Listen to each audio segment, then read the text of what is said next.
क्या हाल चाल।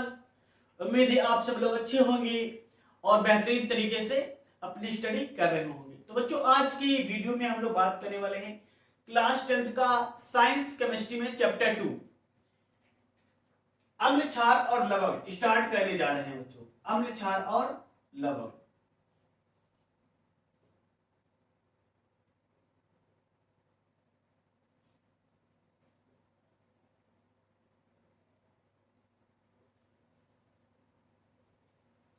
यानी बच्चों एसिड बेस एंड साल्ट।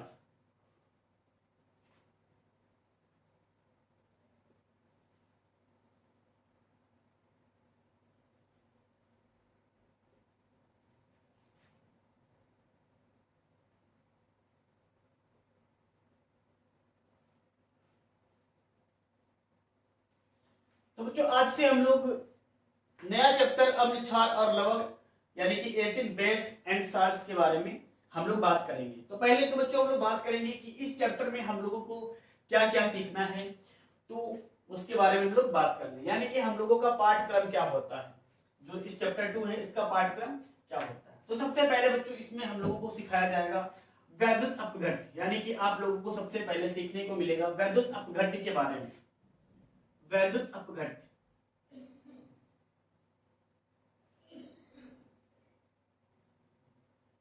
तो बच्चों जो सेकंड टॉपिक है वो होता है अम्ल। अम्ल क्या होते हैं, अम्ल के भौतिक गुणधर्म और अम्ल के रासायनिक गुणधर्म। बच्चों ने केमिकल प्रॉपर्टी, फिजिकल और केमिकल प्रॉपर्टी। अम्ल के भौतिक और रासायनिक गुणधर्म बच्चों। उसके बाद हमें यानी कि आप लोगों को सीखने को मिलेगा क्षार के बारे में कि क्षारक क्या होते हैं। फिर इसी तरीके से क्षारक के भौतिक गुणधर्म और क्षारक के रासायनिक गुणधर्म आपको सीखने को मिलेगा। उसके बाद बच्चों एक आध रिएक्शन आएगा, इंपॉर्टेंट रिएक्शन, जैसे उदासीनीकरण अपक्रिया। इन्हीं दोनों में आ जाएगा उदासीनीकरण अपक्रिया। उदासीनीकरण अपक्रिया।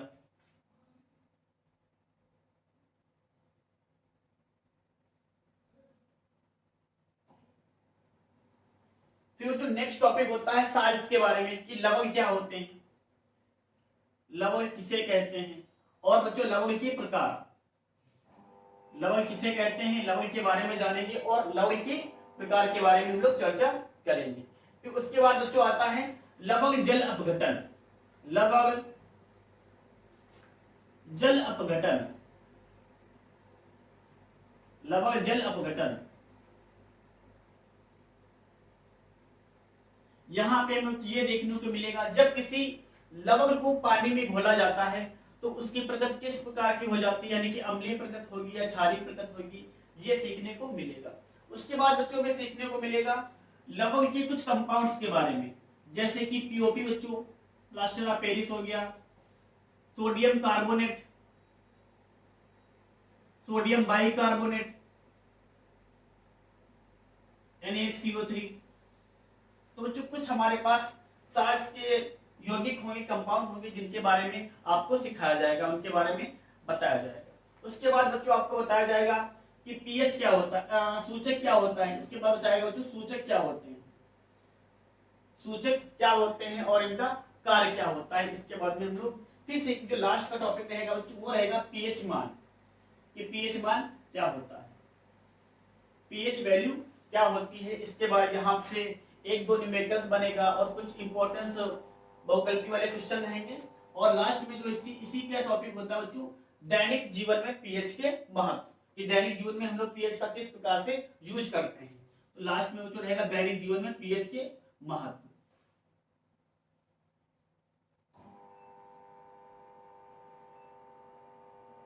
पीएच का महत्व या उपयोग।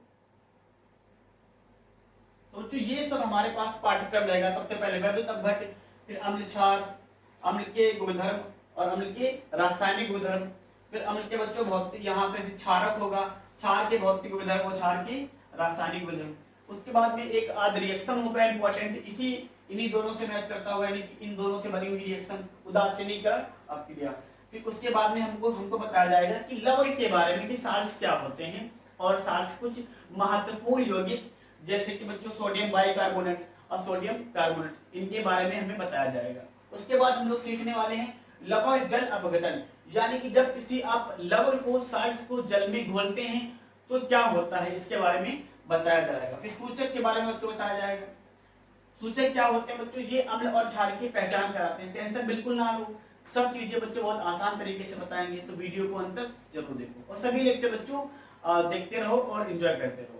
तो बच्चों लास्ट का टॉपिक है पीएच। यहाँ से क्या होता है, हम किसी भी यौगिक का पीएच निकाल सकते हैं कि वो कोई यौगिक अम्ल है या क्षार है या उदासीन है, इसके बारे में हम बता सकते हैं। और एक आध यहाँ से न्यूमेरिकल्स होता है जो कि बच्चों बहुकल्पी में पूछा जाता है। तो बच्चों इस तरीके का हमारा पाठ्यक्रम होता है चैप्टर 2 से, तो इसे आप नोट कर लीजिए। अब बच्चों हम लोग इसका पहला टॉपिक पढ़ने वाले हैं, वैद्युत अपघटन क्या होता है या वैद्युत अपघट्य क्या होता है। तो बच्चों हेडिंग लगाइए वैद्युत अपघट्य। बच्चों हेडिंग लगाइए वैद्युत अपघट्य।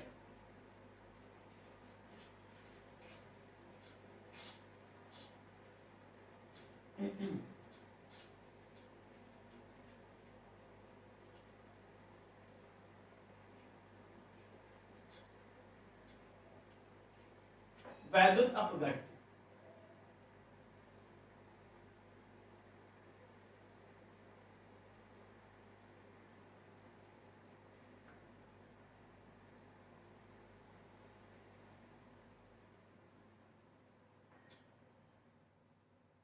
तो बच्चों वैद्युत अपघट्य क्या होता है, तो ध्यान से सुनो। बच्चों हमारे पास कुछ कार्बनिक यौगिक यानी कुछ रासायनिक यौगिक ऐसे होते हैं, जैसे मान लो क्या होता है, कुछ रासायनिक ऐसे होते हैं जिनको आप जल में घोल दो तो वो विद्युत धारा का प्रवाह कर सकते हैं। यानी कि कुछ पदार्थ ऐसे होते हैं जिनको जल में घोलने पर वो अपने अंदर से करंट को पास होने देते हैं। कुछ पदार्थ ऐसे होते हैं जिनको जल में घोलने पर वो उसमें से क्या होता है, अपने अंदर से करंट को पास होने देते हैं, गुजर जाने देते हैं, उन्हें ही बोलते हैं वैद्युत अपघट्य। तो ऐसे पदार्थ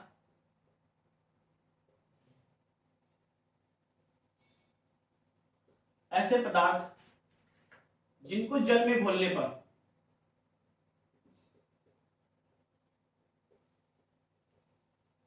पर विद्युत धारा का प्रवाह कर सकते हैं, वैद्युत धारा का प्रवाह कर सकते हैं।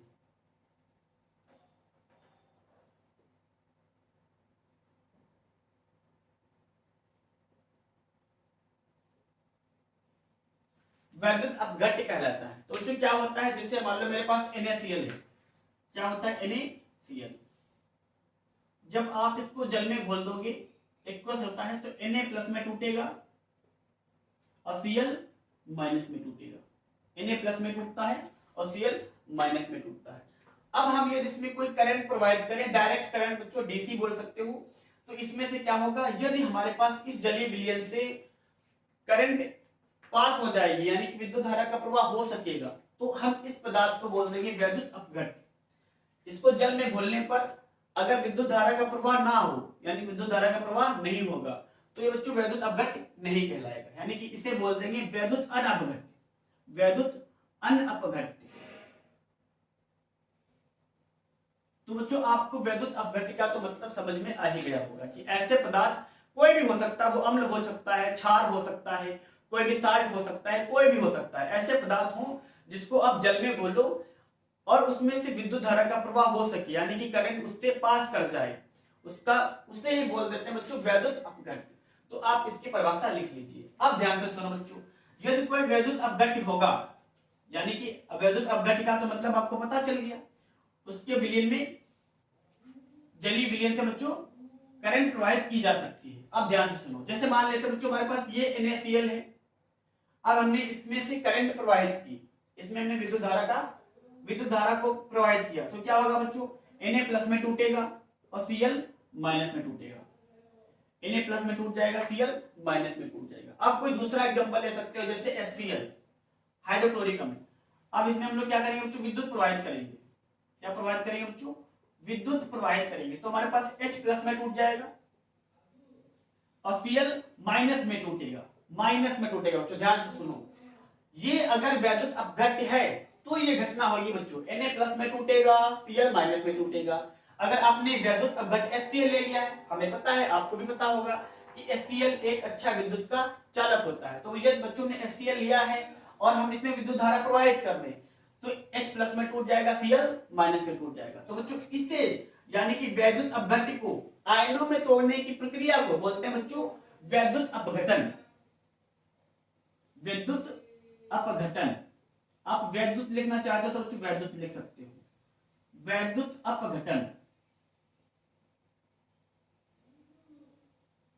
ठीक है बच्चों, यानी कि वैद्युत अपघट्य क्या होता है? ऐसे पदार्थ जिनके जलीय विलयन में विद्युत धारा प्रवाहित हो सके इनको बोलते हैं वैद्युत अपघट्य। और अपघटन क्या होता है? जब किसी वैद्युत अपघट्य में, जब किसी वैद्युत अपघट्य के जलीय विलयन में, ये बच्चे दो तरीके से हो सकता है। जो वैद्युत अपघट्य है करंट प्रवाहित करने के लिए दो तरीके से होना चाहिए, तो पिघला हुआ होना चाहिए या पिघला हुआ होना चाहिए या द्रव अवस्था में होना चाहिए, यानी कि जलीय होना चाहिए, ये जल में मिला होना चाहिए। जो वैद्युत अपघट्य है जब आप इसमें करंट प्रवाहित करेंगे तो ये दो तरीके से हो सकता है, आपको दो ही तरीके से लेना है। ठोस अवस्था में नहीं लेना है वैद्युत अपघट्य, या तो आप पिघला हुआ ले सकते हो या तो आप जली ले सकते हो, तभी इसके आयन मिलेंगे। ये तो बच्चों आप ठोस ले लोगे तो विद्युत धारा प्रवाहित करने पर इसके आयन नहीं मिलेंगे। तो बच्चों जो वैद्युत अपघट्य होता है इसके जलीय विलयन बोल दो या पिघला हुआ बोल दो, तो जो वैद्युत अपघट्य होता है इसके जलीय विलयन में बच्चों जब आप विद्युत प्रवाहित करते हो तो यह धनावेशित और ऋणावेशित भागों में यानी कि अपने आयनों में टूट जाता है, अपने आयनों में टूट जाता है। तो इससे ही बोलते हैं बच्चों वैद्युत अपघटन, इलेक्ट्रोलाइसिस। इसे बोलते हैं बच्चों इलेक्ट्रोलाइट, और वैद्युत अपघटन को बोलते हैं इलेक्ट्रोलाइसिस, यानी कि वैद्युत अपघट्य का विद्युत धारा प्रवाहित करने पर अपने आयनों में टूटना, अपने आयनों में अलग होना, इस प्रक्रिया को बोलते हैं वैद्युत अपघटन, यानी कि वैद्युत अपघटन। किसी वैद्युत अपघट्य के जलीय विलयन में आप करंट को प्रवाहित कर दो तो जो हमारे पास वैद्युत अपघट्य होगा वह अपने आयनों में टूट जाता है। इस प्रक्रिया को हम लोग बोलते हैं बच्चों वैद्युत अपघटन। तो बच्चों इन दोनों को आप नोट कर लीजिए। वैद्युत अपघट्य क्या होता है? वो कोई भी पदार्थ हो सकता है जिसके जलीय विलयन में करंट प्रवाहित हो सके, बस इतना ही, करंट प्रवाहित हो सके तो उन्हें बोलेंगे वैद्युत अपघट्य। अब यहां से क्या होता है, अगर वैद्युत अपघट्य होगा उसके जलीय विलयन में आप करंट प्रवाहित करोगे तो वो अपने आयनों में टूट जाए। वैद्युत अपघट्य को यानी वैद्युत अपघट्य का आयनों में टूटना कहलाता है वैद्युत अपघटन। तो उम्मीद है बच्चों आपको यहां तक बातें समझ में आई होंगी, तो इसे नोट कर लीजिए।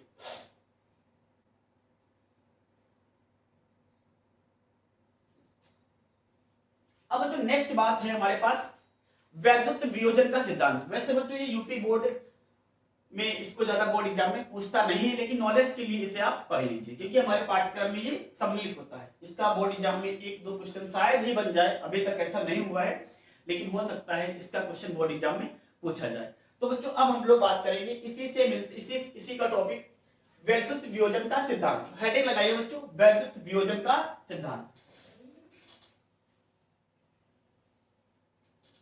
वैद्युत वियोजन का सिद्धांत।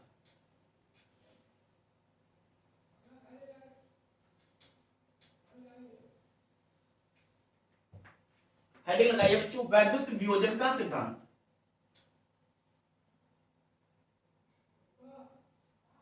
वैद्युत वियोजन का सिद्धांत।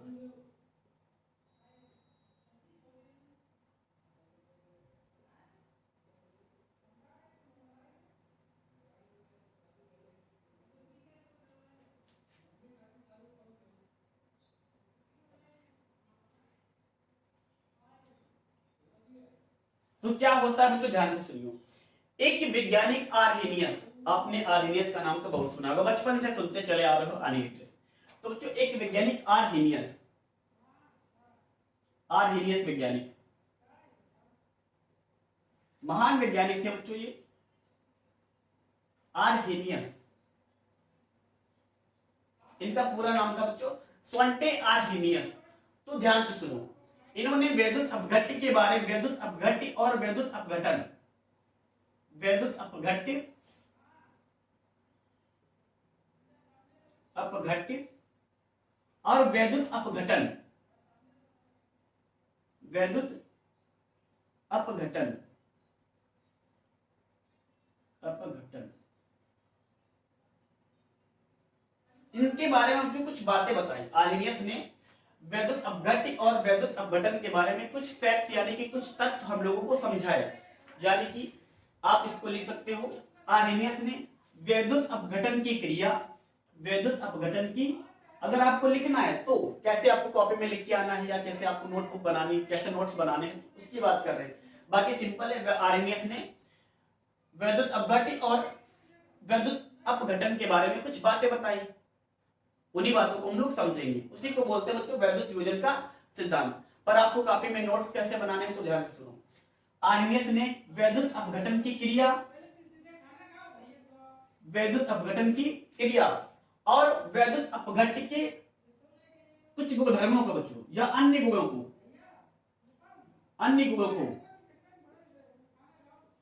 दर्शाने के लिए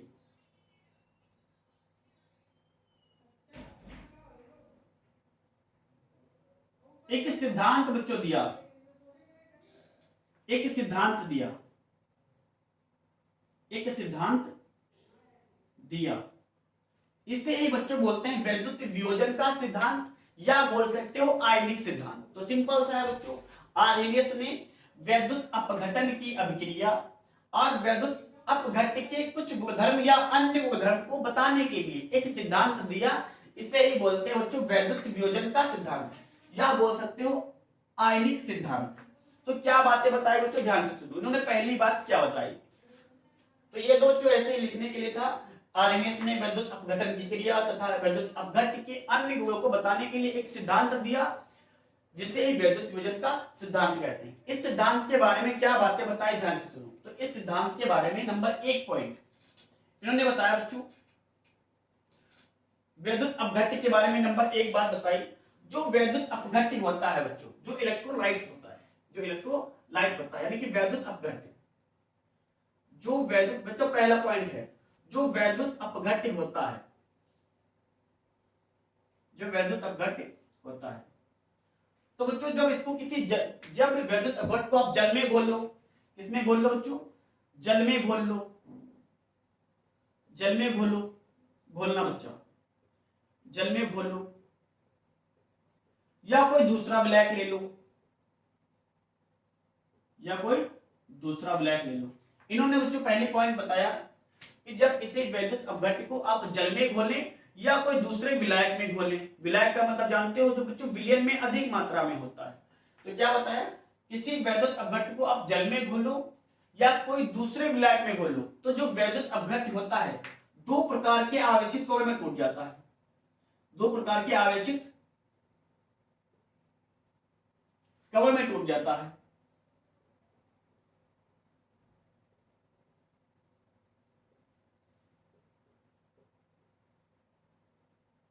तो पहला पॉइंट बच्चों क्या था, यानी कि जो वैद्युत अपघट्य होता है, वैद्युत अपघट्य का मतलब जानते हो जिसमें करंट प्रवाहित हो सके। तो क्या होता है बच्चों, जब इसको आप जल में घोल लो या कोई दूसरे विलायक में घोल लो तो हमारे पास वैद्युत अपघट्य आवेशित कवों में टूट जाता है, या बोल सकते हो दो प्रकार के आवेशित कवों में टूट जाता है, दो प्रकार के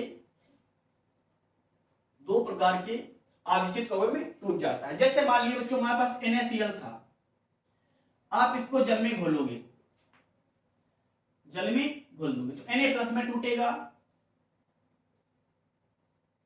AQ का मतलब होता है बच्चों, AQ का मतलब होता है जली, AQ का मतलब होता है जली यानी कि एक्वस, और Cl- में टूट जाएगा, Cl- में टूट जाएगा। तो यही बात बच्चों पहला पॉइंट था हमारे पास, जब किसी वैद्युत अपघट्य को जल में घोल दो या कोई दूसरा विलायक यूज कर सकते हो आप, तो घोलने पर जो हमारे पास वैद्युत अपघट्य होता है वह दो प्रकार के आवेशित कवों में टूट जाता है, जैसे Na पर प्लस चार्ज आ गया, Cl पर माइनस चार्ज आ गया। तो पहला पॉइंट बच्चों आप ये नोट कर लीजिए, जब किसी वैद्युत अपघट्य को जल या किसी अन्य विलायक में घोला जाता है तो दो प्रकार के आवेशित कवों में टूट जाता है। अब सेकेंड पॉइंट सुनिए बच्चों, सेकेंड पॉइंट क्या होता है बच्चों, जो इसमें जो ये हमारे पास दो प्रकार के आवेशों में टूटता है तो इसमें धनावेशित भाग को धनायन बोलते हैं बच्चों, धनावेशित भाग को धनायन बोलते हैं, धनावेशित भाग को धनायन। सेकेंड पॉइंट बच्चों, धनावेशित भाग को धनायन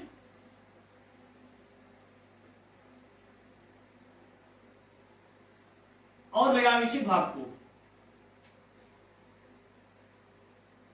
दृढ़ावेशित भाग को बच्चों ऋणायन कहते हैं, ऋणायन। तो सेकेंड पॉइंट बच्चों ये था हमारे पास। जो पहला तो क्या था, जब आपने वैद्युत अपघट को जल में घोला तो दो प्रकार के आवेश मिले, दो प्रकार का आयन मिला। तो इसमें से जो धनायन था, जो धनावेशित भाग था, इसको बोल दिया बच्चों धनायन, और जो ऋणावेशित भाग था उसको बोल दिया ऋणायन। तो सेकेंड पॉइंट बच्चों ये था हमारे पास। और एक बात ध्यान रखो बच्चों, तीसरा पॉइंट, जो तीसरा पॉइंट था बच्चों, तीसरा पॉइंट क्या था इसमें, इन्होंने ये बताया कि जो वैद्युत अपघट्य में धनायन होता है, यानी कि जो तीसरा पॉइंट जो वैद्युत अपघट्य में धनायनों की संख्या होती है, वैद्युत अपघट्य के विलयन में, वैद्युत अपघट्य के विलयन में, जो बच्चों धनावेशित संख्या होती है, यानी कि जो धनावेशित भाग की संख्या होती है, यानी कि जितना धनावेश होता है, धनावेश की कुल संख्या, धनावेश की कुल संख्या वो बच्चों ऋणावेश की कुल संख्या के बराबर होती है। यानी कि जब आप किसी वैद्युत अपघट्य को घोलते हो तो पहला पॉइंट वो दो प्रकार के आवेश में टूटता है, दूसरा पॉइंट धनावेशित भाग को धनायन और ऋणावेशित भाग को ऋणायन कहते हैं। तीसरा पॉइंट है जो यानी कि बच्चों वैद्युत अपघट्य को जल में घोलने पर जितने धनावेश होंगे, यानी कि जितने धनावेशों की संख्या, मान लो 4 धनावेश है, हमारे पास धनावेशों की संख्या कितनी है, 4 धनायन है, तो उस विलयन में उतने ही ऋणावेश होंगे। तो यानी कि 4 ही क्या होगा, 4 ही हमारे पास ऋणावेश होगा। तो यानी कि धनायनों की कुल संख्या और ऋणायनों की कुल संख्या आपस में कैसी होती है, बराबर होती है। तो तीसरा पॉइंट ये था, यानी कि प्लस, जितना प्लस होगा उतना ही माइनस होगा, तो कैंसिल हो जाएगा, पूरा विलयन हो जाएगा उदासीन। जो बच्चों विलयन होता है कैसा होता है, उदासीन होता है, विलयन की बात कर रहे हैं बच्चों। तो तीसरा पॉइंट ये बताया कि वैद्युत अपघट्य में धनावेशों की संख्या ऋणावेशों की संख्या के बराबर होती है। चौथा पॉइंट, तो तीसरा पॉइंट ये था। अब चौथा पॉइंट ध्यान से सुनिए बच्चों, चौथा पॉइंट यानी कि जो आर्नियस ने चौथा पॉइंट बताया, ये क्या बताया, जो वैद्युत अपघटन की क्रिया होती है बच्चों, वैद्युत अपघटन, जो वैद्युत अपघटन की अभिक्रिया होती है, अपघटन की अपक्रिया होती है, ये बच्चों उत्क्रमणीय होती है, उत्क्रमणीय होती है, रिवर्सिबल। जो बच्चों वैद्युत अपघटन की क्रिया होती है वो उत्क्रमणीय होती है, यानी कि जब NaCl टूटता है, Na+ में टूटता है, Cl- में टूटता है, ये फिर से NaCl में जुड़ भी सकता है, यानी कि फिर से NaCl बन सकता है। इसलिए कहा जाता है, इसलिए इन्होंने बताया कि जो वैद्युत अपघटन की क्रिया होती है, ध्यान से समझो बच्चों, अपघटन की जो क्रिया होती है उदासीन होती है, यानी कि Na+ में टूटेगा, Cl- में टूटेगा, ये दोनों आपस में फिर से जुड़ सकते हैं। तो इसीलिए बोलते हैं जो बच्चों वैद्युत अपघटन की क्रिया होती है उत्क्रमणीय होती है, रिवर्सिबल होती है। पांचों पॉइंट बच्चों देखें क्या होता है, तो 4 पॉइंट बच्चों आप नोट कर लीजिए, पांचों पॉइंट देख लो क्या होता है।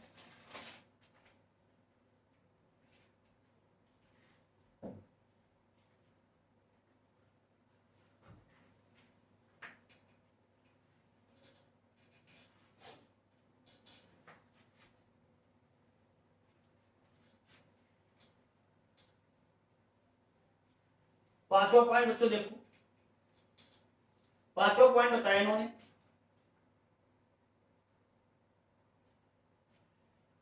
जब बच्चों वैद्युत अपघट्य को जल में घोला जाता है,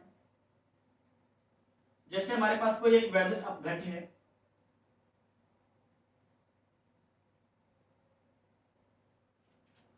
उसको आपने जल में घोला है, आपने उसको जल में घोल दिया, NaCl या HCl कोई ले सकते हो, इसको आपने जल में घोल दिया, तो Na+ में टूटेगा और Cl- में टूटेगा। तो क्या बताया, जब आप किसी वैद्युत अपघट्य को जल में घोलते हो तो उसके सभी, यानी कि वो पूर्ण रूप से नहीं टूटता है, यानी कि जब किसी आप वैद्युत अपघट्य को जल में घोल दोगे तो पूरी तरीके से वो अपने आयनों में नहीं टूटता है। मान लो इसके 100 आयन थे, पूरे कितने आयन थे, 100 आयन थे, तो 100 के 100 आयन नहीं टूटेंगे, विलयन में कुछ ही आयन टूटेंगे, मान लो 80 आयन टूटते हैं या 60 आयन टूटते हैं।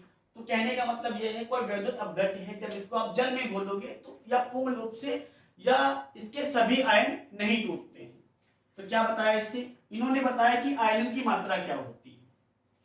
कहा कि जब किसी वैद्युत अपघट्य को जल में घोलते हैं तो यह पूर्ण रूप से अपने आयनों में नहीं टूटता है। इससे क्या बताया, आयनन की मात्रा क्या होती है, आयनन की मात्रा क्या होती है। तो आयनन की मात्रा को बताया बच्चों, जो वैद्युत अपघट्य था तो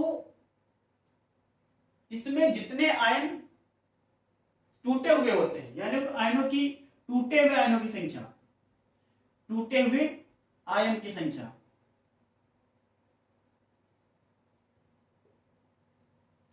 बटे कुल आयनों की संख्या,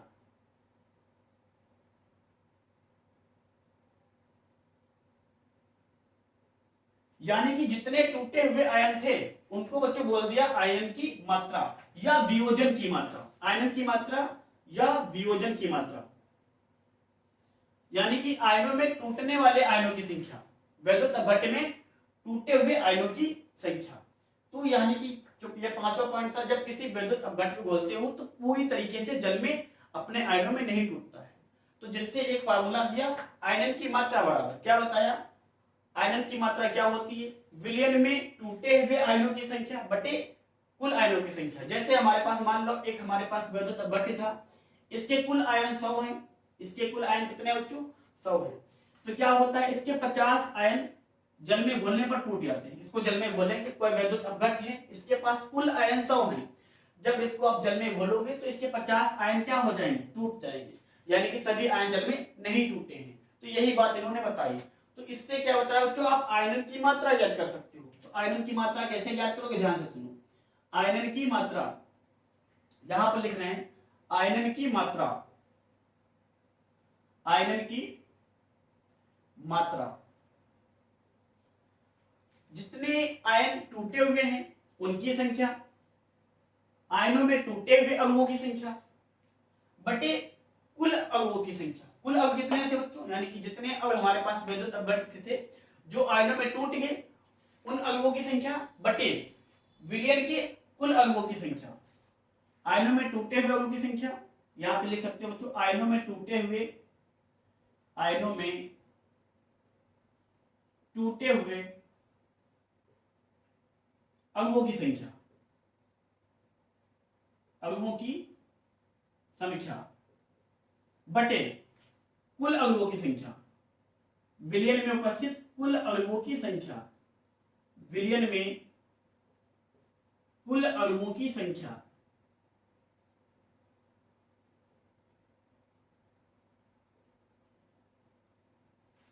तो बच्चों हमने क्या लिया था, 100 अणु, कितने अणु, 100, 50 अणु अपने आयन में टूट जाते हैं तो आयनों में टूटे हुए की संख्या 50 हो जाएगी, कुल अणु कितने हो जाएंगे बच्चों, 100। इस तरीके से आप ज्ञात कर सकते हो आयनन या वियोजन की मात्रा।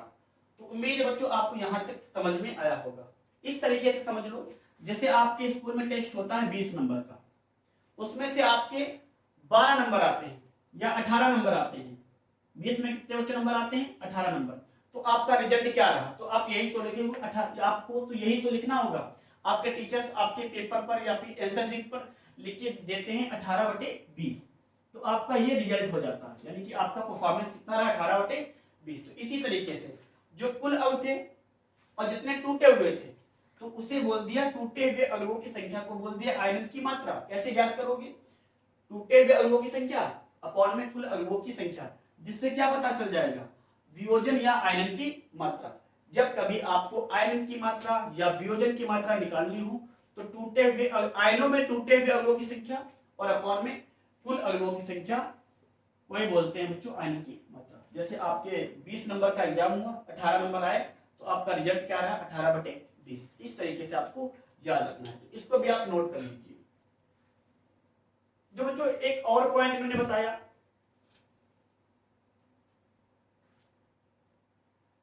एक पॉइंट और बताया मैंने बच्चों, उसे भी देख लीजिए।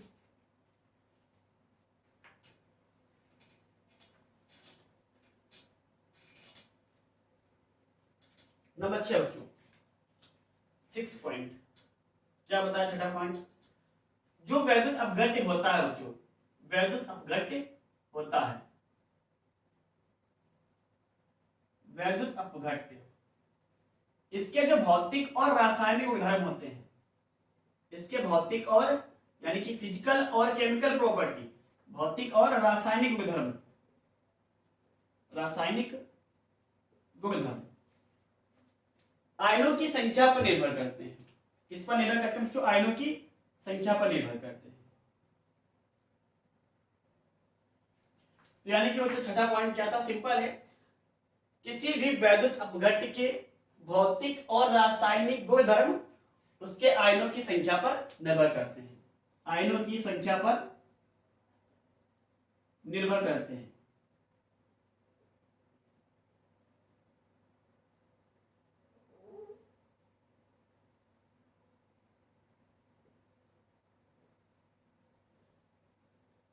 तो छठा पॉइंट ये बताया, जो वैद्युत अपघट्य होता है इसके केमिकल और फिजिकल प्रॉपर्टी आयनों की नंबर्स पर डिपेंड करती है। तो छठा पॉइंट ये भी नोट कर लीजिए। लास्ट पॉइंट बच्चों क्या बताया? लास्ट पॉइंट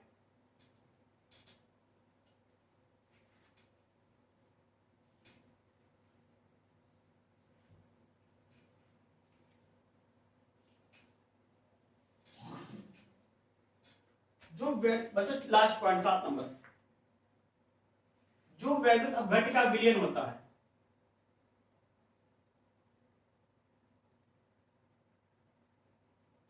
वैद्युत अपघट्य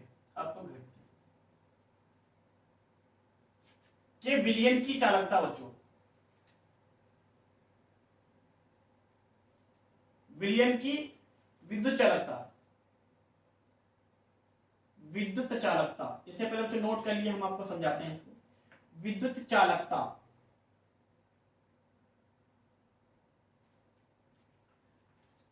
किसी वैद्युत अपघट्य के विलयन की विद्युत चालकता। तो बच्चों चालकता का मतलब होता है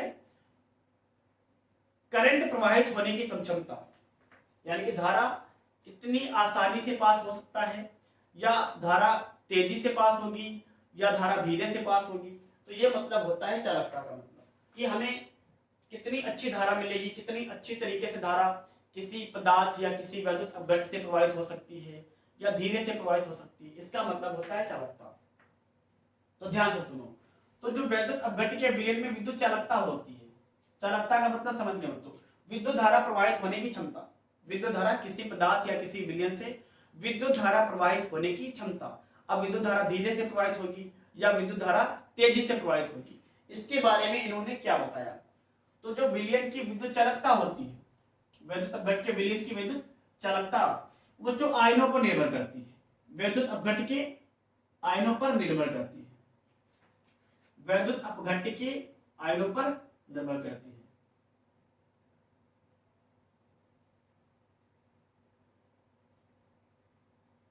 तो ये बच्चों लास्ट पॉइंट था, जो वैद्युत अपघट्य है, जो आपने वैद्युत अपघट्य लिया है, इसमें से विद्युत धारा तेजी से प्रवाहित होगी या स्लो स्लो जाएगी, तो ये किस पर निर्भर करती है? वैद्युत अपघट्य में जो आयनों की संख्या है, आयनों की संख्या पर, आयनों की संख्या पर, आयनों की संख्या पर। यानी कि बच्चों आयनों की संख्या ज्यादा होगी तो धारा बहुत अच्छी तरीके से पास हो जाएगी, और यदि आयनों की संख्या कम होगी तो विद्युत चालकता भी कम होगी। ध्यान रखना बच्चों, जो विद्युत विलयन की विद्युत चालकता होती है वो निर्भर करती है वैद्युत अपघट्य के आयनों की संख्या पर। यदि आयनों की संख्या ज्यादा होगी तो चालकता बहुत अधिक होगी। चालकता कितनी होगी बच्चों? अधिक होगी। यदि उसके अपघट्य के अंदर जो आपने वैद्युत अपघट्य लिया है उसकी मात्रा आपने, यानी कि उसमें आयनों की संख्या कम है, तो विद्युत चालकता भी कैसी होगी? कम होगी। तो ये निर्भर करता है बच्चों वैद्युत अपघट्य में उपस्थित आयनों की संख्या पर।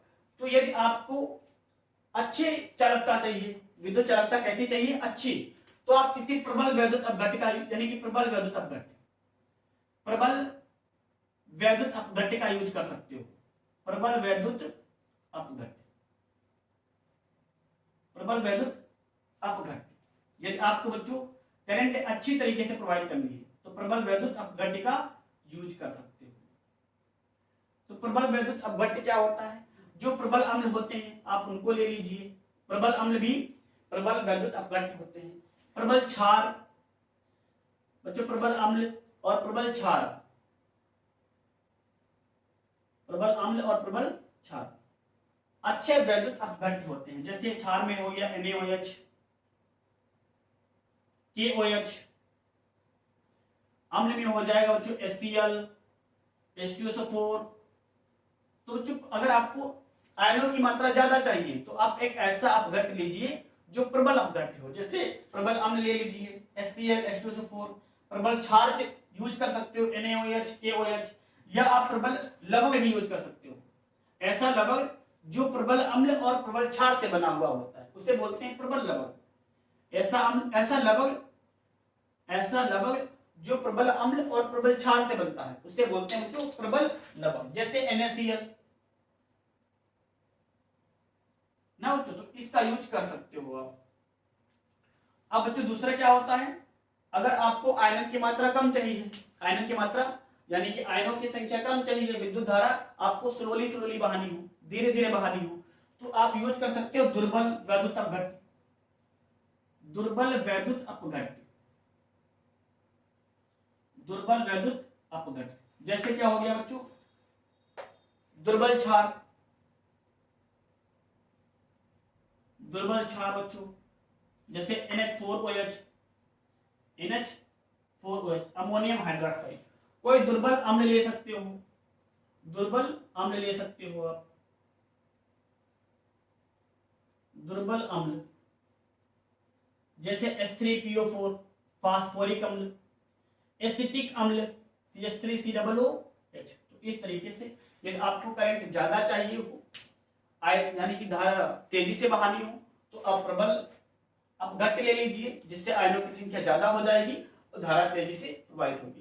यदि आपको धारा धीरे धीरे बहानी हो, धारा कम चाहिए हो, करंट को कम करना हो, तो आप दुर्बल वैद्युत अपघट्य यूज कर सकते हो जिससे आयनों की संख्या कम हो जाएगी और धारा धीरे धीरे बहेगी, तो धारा का प्रवाह बच्चों धीरे धीरे होगा। तो एक तो तरीका यह हो गया आयनों की संख्या बढ़ाने का, आप प्रबल अपघट्य लगा दो, अब घटाना हो आयन की संख्या तो दुर्बल वैद्युत अपघट्य लगा दो। सेकंड तरीका क्या है बच्चों, जो हमारे पास वैद्युत अपघट्य का आपने विलयन बनाया था उसका ताप बढ़ा दो। क्या बढ़ा दो? ताप, टेम्परेचर। ताप बढ़ाने पर क्या होगा बच्चों, सभी अणु आयनों में टूट जाएंगे। ताप बढ़ाओगे जैसे बच्चों सभी अणु आयनों में टूट जाएंगे तो आयनों की संख्या बढ़ जाएगी। ताप बढ़ाने से क्या होता है बच्चों, आयनों की संख्या बढ़ जाती है। जैसे आप चाय बनाते हो या दूध पानी को खौलाते हो तो कम ताप करते हो, यानी कि धीरे धीरे उबालते हो तो धीरे धीरे गैस बनती है, यानी कि उससे जो वाष्प बनती है धीरे धीरे निकलती है। यदि आप टेम्परेचर बढ़ा दो, ताप ज्यादा कर दो, तो तेजी से वाष्प निकलने लगेगी, तो वाष्प की संख्या क्या हो जाएगी बच्चों, बढ़ जाएगी। इसी तरीके से यदि आपको आयनों की संख्या को ज्यादा करना है तो पहला तरीका प्रबल वैद्युत अपघट्य ले लो, ज्यादा हो जाएगी। कम करना है तो दुर्बल वैद्युत अपघट्य ले लो। दूसरा तरीका आयनों की संख्या को बढ़ाने का क्या है, ताप बढ़ा दो या घटा दो। जब बच्चों आप ताप बढ़ा दोगे तो आयनों की संख्या ज्यादा हो जाएगी, ताप कम कर दोगे तो आयनों की संख्या कम हो जाएगी। तो दूसरा तरीका आप ये लगा सकते हो। तो तुमसे कोई पूछे बच्चों आयनों की संख्या कैसे बढ़ाई जा सकती है, वैद्युत अपघट्य के अंदर आयनों की संख्या कैसे बढ़ाई जा सकती है या घटाई जा सकती है, तो बढ़ाने के लिए आप प्रबल वैद्युत अपघट्य का यूज कीजिए जिससे आयनों की संख्या ज्यादा हो जाएगी। आयन की संख्या ज्यादा होगी तो विद्युत चालकता भी ज्यादा हो जाएगी। यदि विद्युत चालक आयनों यानी दुर्बल वैद्युत अपघट्य लोगे तो आयनों की संख्या कम हो जाएगी, विद्युत चालकता भी कम हो जाएगी। दूसरा तरीका क्या है आयन बढ़ाने का, आप ताप बढ़ा दीजिए जिससे आयन ज्यादा हो जाएंगे और विद्युत चालकता बढ़ जाएगी। ताप कम कर दीजिए, विलयन का ताप कम कर दीजिए जिससे आयन की संख्या कम हो जाएगी, विद्युत चालकता भी कम हो जाएगी। तो इस तरीके से बच्चों यहां से ये एक टॉपिक खत्म हो जाता है, यानी कि लेक्चर 1 यहीं तक होगा। कल के लेक्चर में हम लोग बच्चों बात करेंगे अम्ल के बारे में कि अम्ल क्या होते हैं। कल के लेक्चर में यानी कि नेक्स्ट जो वीडियो होगा बच्चों वो होगा अम्ल के टॉपिक पर, यानी कि अम्ल क्या होते हैं, अम्ल के भौतिक गुणधर्म और अम्ल के रासायनिक गुणधर्म। तो बच्चों उम्मीद है आपको यहाँ तक बातें समझ में आई होगी, इसे भी आप नोट कर लीजिए। और बच्चों यदि वीडियो अच्छा लगा हो तो वीडियो को लाइक कर दो, चैनल को सब्सक्राइब कर दो और इसे अपने दोस्तों में शेयर जरूर कर दो।